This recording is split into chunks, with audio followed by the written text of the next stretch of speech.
feels good to be on my feet. In the limited forms of the House and in the approach to the lockdown of this emergency, I haven't had much of an opportunity to speak in this place.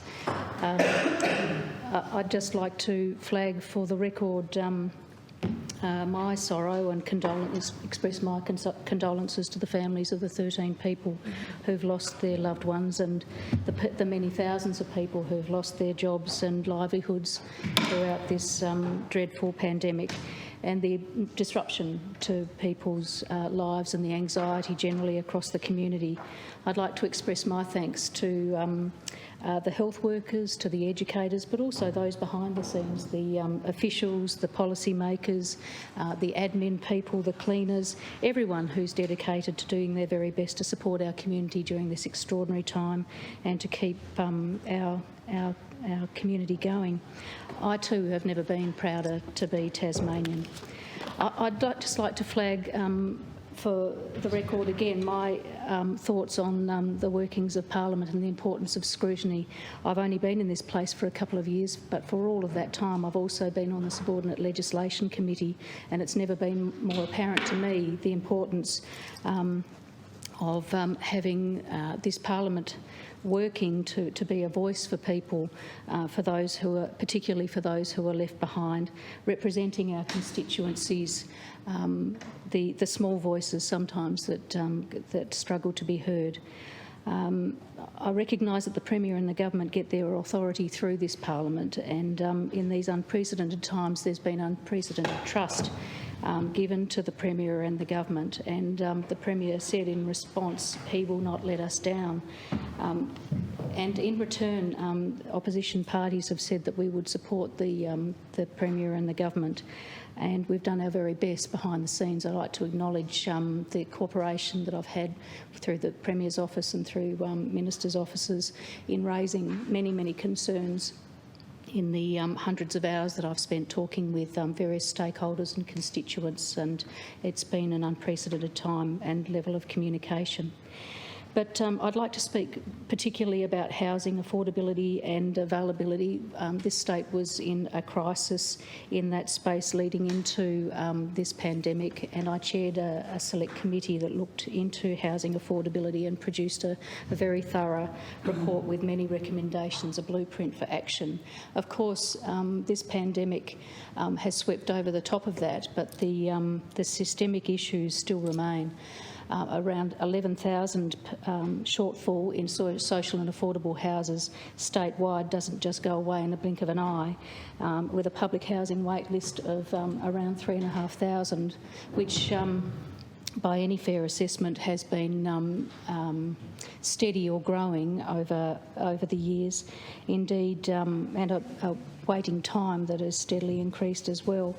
Anglicare's rental affordability snapshot this year, released this week, once again shows the very limited options, particularly for people on income support, with sometimes very few or no options for most types of pensions available to those people. It shows the tightness in the private rental market, and I have dealt with many, many people who have struggled for well over the average wait time of 67 weeks to access social and affordable social housing in this state, and that situation continues. In terms of the freeze in residential tenancy evictions, that was a good move, and we led the state, and we had an opportunity to continue that momentum. The legislation that we passed here in this place allowed for equally a freeze on rent increases, but for some reason the government was slow to issue a notice in that space.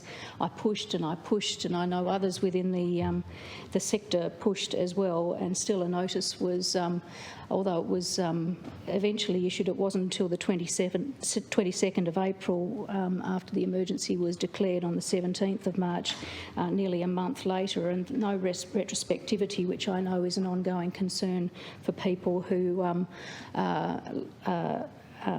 suffered rent increases within that period, and it does raise several questions.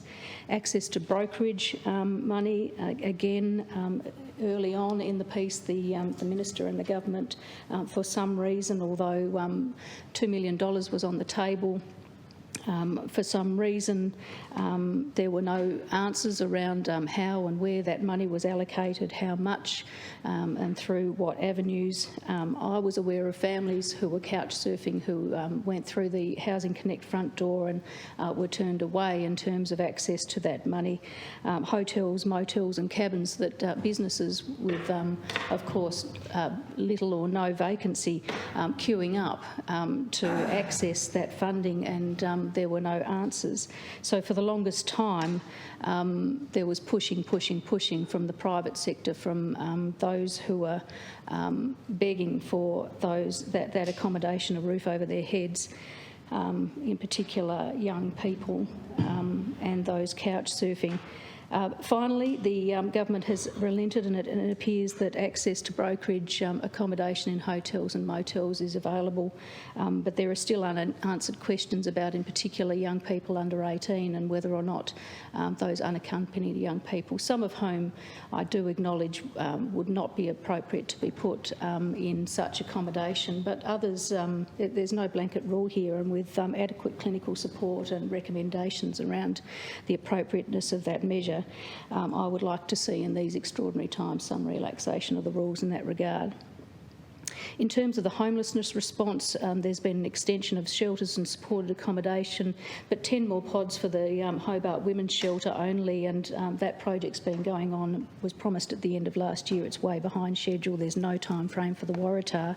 I'm very concerned particularly about women, migrants in particular, but anybody experiencing domestic violence and young people who are missing out. Shelters are still full, and capacity is very high. 46 additional spaces for safe night space is a welcome measure, but it doesn't touch the 150 people who are sleeping rough in this in southern Tasmania. I'll continue to be the voice for people sleeping rough, for everybody in housing crisis, for casual workers, for young people and for visa workers who are still struggling in these times. Thank you. Thank you, Dr.